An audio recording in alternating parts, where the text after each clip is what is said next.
Tom here from Lawrence Systems. It is January 18th of 2021. The date matters because when I say things like a few days ago Signal had an outage, you want to know what date it is.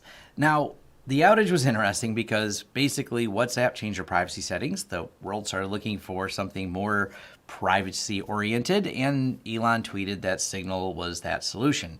And the world flocked to Signal, and Signal said, oh, this is a lot of users, and then their system crashed because that many people signing up at once was an unexpected thing. They certainly weren't in communication with Elon, clearly, to stage this properly.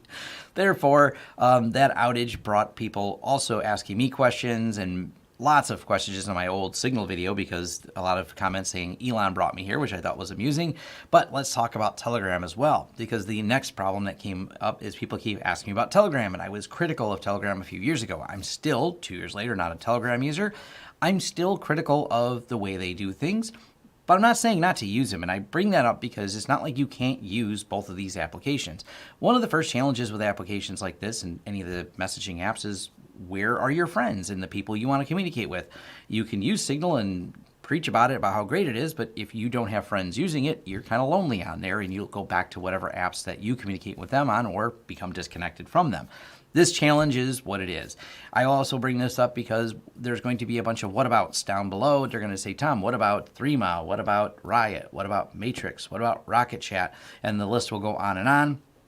I don't use those. My friends aren't on them, so I don't use them a lot. I do bring up Telegram, though, because of those apps I just mentioned. Telegram is by far your next tier down. They're much bigger than Signal, as far as I know, have a massive user base, and are quite popular, and I know a lot of people that do use Telegram. Not enough people that are that Venn diagram of circles of people that use Signal, people use Telegram, where I need to switch between those apps. But I am aware of that app, but I wanted to bring up a couple key fundamental differences because the comparison comes up quite a bit.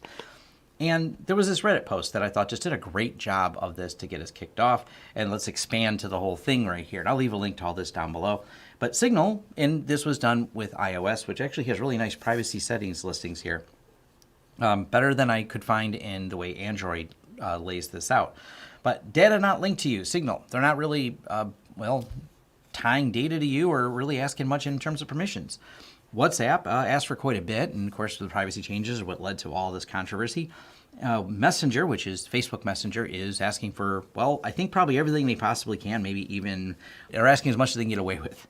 And then Telegram. It's not near as invasive as these other ones, but this is where I want to go back over to Signal versus Telegram. Signal is a non-profit organization, and that breaks that adage that people will hammer out right away going, well, if you get something for free, you must be the product. And under the terms of surveillance capitalism, as it's referred to, where companies monetize what they know about you to sell to advertisers, which not here to cast whether or not that's a good or bad thing. People like free services, and showing some ads as a business owner is sometimes targeting ads on Facebook work rather well. Leave the hate in the comments below for that. I want to raise awareness. That's what the most important part is. And awareness starts with Signal being an organization that runs on donations. It runs on donations from a lot of security people, myself included, and many of the people in my circles that I know that use Signal. We donate to this project because we believe in the fundamentals of the organization, which has a board of directors. And by not collecting and not having, and read my previous video or watch my previous video on Signal, which I'll leave below, they're very clear on their intentions of how they want to do things. Now let's talk about Facebook. There's no question, if you've spent any time on the internet and reading about Facebook, you know their intentions are a for-profit corporation that will monetize everything they can possibly know about you. That is certainly their business model, and they're very, very skilled at it. When they purchased WhatsApp, claims were made that they wouldn't do that to WhatsApp, but hey, that's not how Facebook works. That's not how Facebook makes the money they make. Now let's get over here to Telegram, who do seem to have a fundamental grasp of privacy, who seem to be a privacy-oriented organization. They do have an FAQ over here, and they talk about their privacy and everything else. Then we have these statements from their founder, which is linked from their FAQ, but this is the part I really wanted to talk about. And this is them calling out how they pay out of their own personal savings. Now, this is also a successful tech entrepreneur, but at some point, you can't just run on one person funding it, because if that person runs out of funds or decides they're bored with this and want to do something else with their money, things have to change because they don't have a donation model or anything like that. Maybe they'll switch that. I don't know. But right now, this is where Telegram is at. Now, Telegram is here for a long time. We began developing our apps for personal over 8 years ago, so they've been around for a while. And the two things they mention here, in short, are introducing an ad platform and charging for premium services. I'll leave links so you can read all the details on that, but this is one of those fundamental things where you come back to how they're going to monetize. Well, premium services, I think, are not a bad thing. People are so used to getting everything for free that it's a really tough sell. Everyone just wants everything to be free on the internet, and that is hard to get out of people, that you should probably pay for something unless you want them to turn into a surveillance capitalism model. And the only way around it is to pay for services. Running an ad platform, they promise not to do it in private conversations, inserting ads over there, but this is kind of the most common way that you can keep a service going for free. So I don't, question at all why they chose that as a potential for the way they want to run Telegram.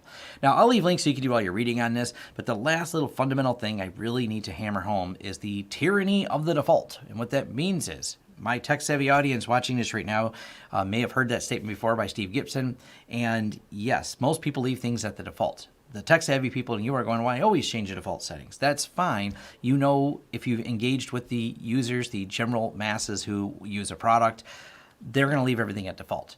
Signal, from end to end, from the time you load it on your phone and you message someone else that is also using Signal, whether you do it from the desktop app or your phone, it is encrypted before it leaves the device and unencrypted at the device on the other side. That is truly properly done end-to-end encryption with nobody in the middle hanging on to the keys. We're just going to hold the keys for you, and don't worry, we won't use them unless we have a compelling reason to do so. This is where Telegram is different. You can elevate your Telegram conversation to be encrypted, but it's not the default. And this is also one of those fundamental things where you're just going to have a general audience of less secure users who, seeing that Telegram can elevate and have a more secure conversation, but will they? That's what we're really asking.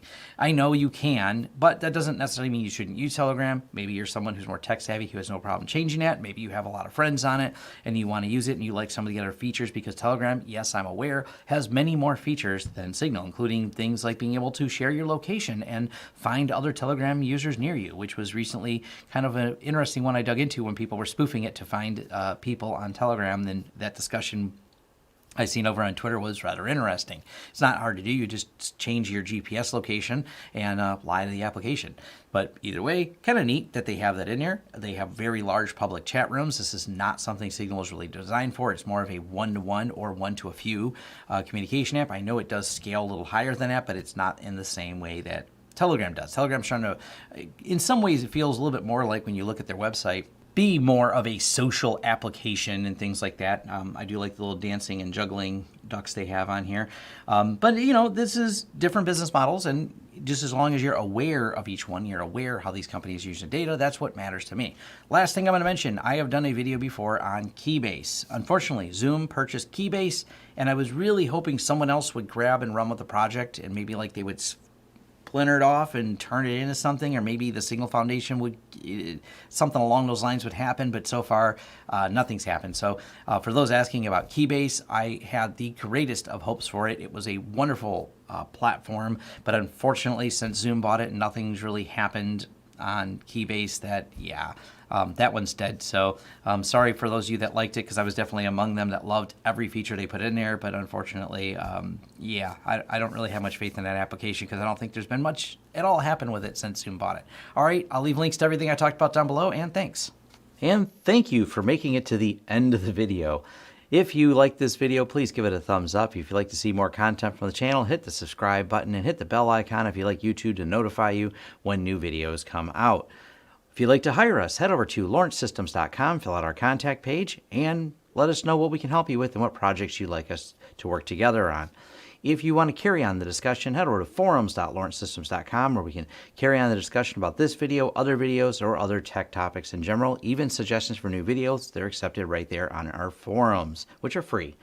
Also, if you'd like to help the channel out in other ways, head over to our affiliate page. We have a lot of great tech offers for you. And once again, thanks for watching, and see you next time.